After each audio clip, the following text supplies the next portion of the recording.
warahmatullahi wabarakatuh. Selamat pagi anak-anak. Bagaimana kabar kalian hari ini? Apakah ada teman-teman kalian yang saat ini sedang sakit atau izin sehingga tidak bisa mengikuti pelajaran? Baiklah, sebelum kita memulai pelajaran pada hari ini, alangkah lebih baiknya kita memulai dengan berdoa. Oke, jadi berdoa mulai.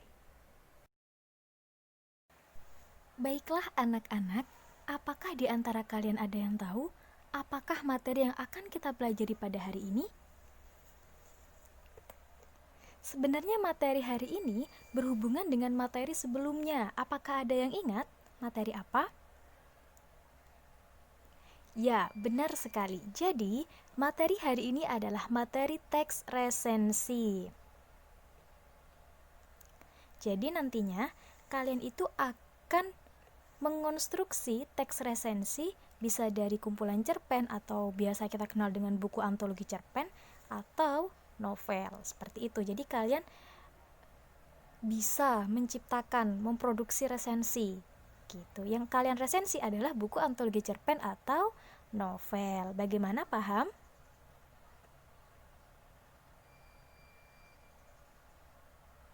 Dengan kompetensi dasar mengkonstruksi teks resensi dari buku kumpulan cerpen atau novel, dan tujuannya kalian bisa membuat teks resensi dari buku kumpulan cerita atau novel yang dibaca dengan sistematika yang runtut.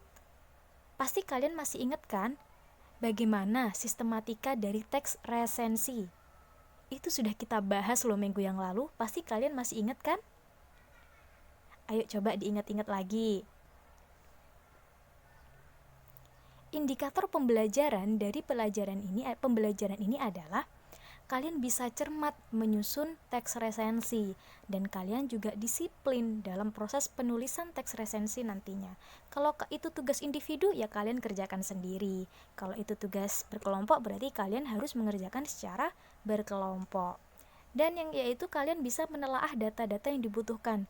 Kalau yang namanya teks resensi, pasti kalian butuh data-data kan, data-data apa saja sih yang kita butuhkan dalam teks resensi.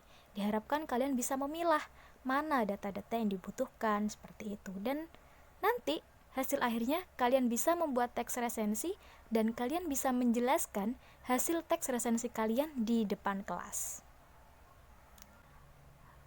Kalian masih ingat nggak tentang teks resensi itu apa? Apakah ada yang masih ingat? Harus ingat dong, teks resensi adalah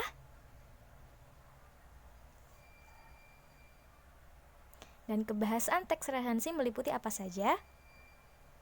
Bisa diingat-ingat? Kalau kalian lupa, kalian bisa buka materi sebelumnya ya. Dan struktur teks resensi juga ada dalam materi sebelumnya. Jadi kalian bisa buka lagi. Harus ingat dan kalian harus paham tentang pengertian teks resensi, kebahasaan teks resensi, dan struktur teks resensi. Mengapa? Karena kita akan membutuhkan pemahaman kalian agar kalian bisa menciptakan suatu teks resensi yang bagus, yang runtut, seperti itu. Sampai sini paham? Apakah ada yang ingin ditanyakan?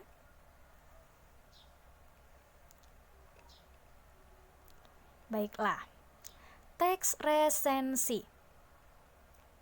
Teks resensi itu merupakan suatu teks yang isinya berupa apa? Penilaian. Benar sekali. Jadi, teks resensi merupakan teks yang isinya berupa penilaian. Lalu yang dinilai apa saja? Maka dari itulah, ada beberapa indikator penilaian yang biasanya digunakan dalam teks resensi. Kalian sudah tahu apa saja? Ayo, mungkin yang sudah tahu.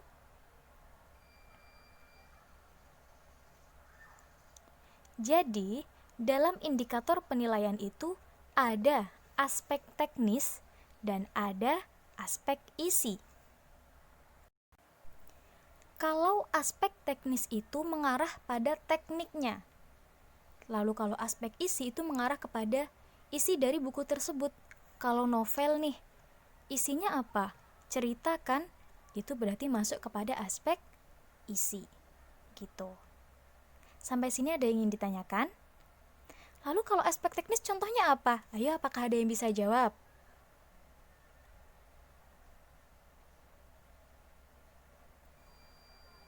Jadi aspek teknis itu contohnya nih, kan kadang ada novel yang kertasnya bisa jadi kertasnya kurang bagus sehingga mudah sobek, itu termasuk dalam aspek teknis. Seperti itu, paham kan?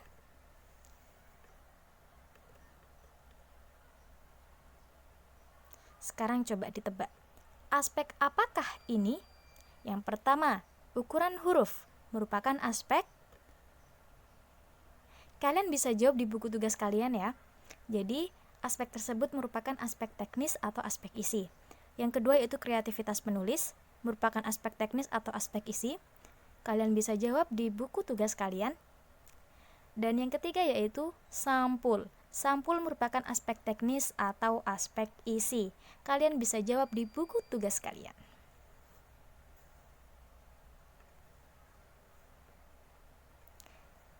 Saya mau tanya nih ke kalian, sebenarnya butuh nggak ya mengetahui unsur-unsur cerita ketika kalian akan meresensi sebuah buku cerita atau novel? Kira-kira butuh nggak ya? Coba, mungkin ada yang ingin menyampaikan pendapatnya. Sebenarnya, seorang presensi butuh tidak mengetahui unsur-unsur cerita ketika dia akan meresensi buku?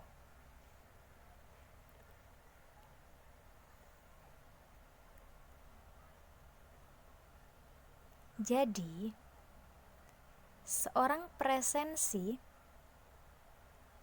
juga membutuhkan pengetahuan tentang unsur-unsur buku, atau kalau kita sekarang pembahasannya tentang novel ya, berarti kita membutuhkan pengetahuan tentang unsur-unsur novel atau unsur-unsur dari cerita itu, seperti itu. Selain unsur-unsur, apa saja yang harus diketahui? Ya, ada identitas. Lalu ada apa saja? Yap, benar banget, ada kekurangan. Kalau ada kekurangan berarti ada? Ya, betul sekali, kelebihan. Ya. Setelah penjelasan yang tadi, apakah kalian bisa menyimpulkan sebenarnya tahapan-tahapan dalam resensi itu seperti apa? Apakah ada yang bisa menyimpulkan?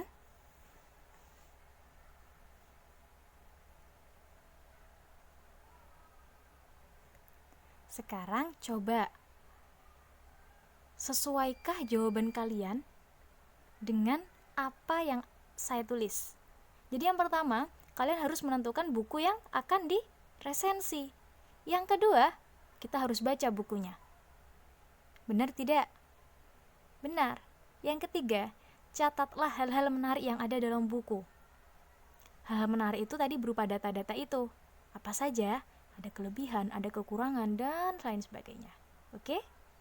Dan yang terakhir, kalian tinggal menulis resensi berdasarkan data yang kalian dapatkan. Sampai sini kalian harus paham?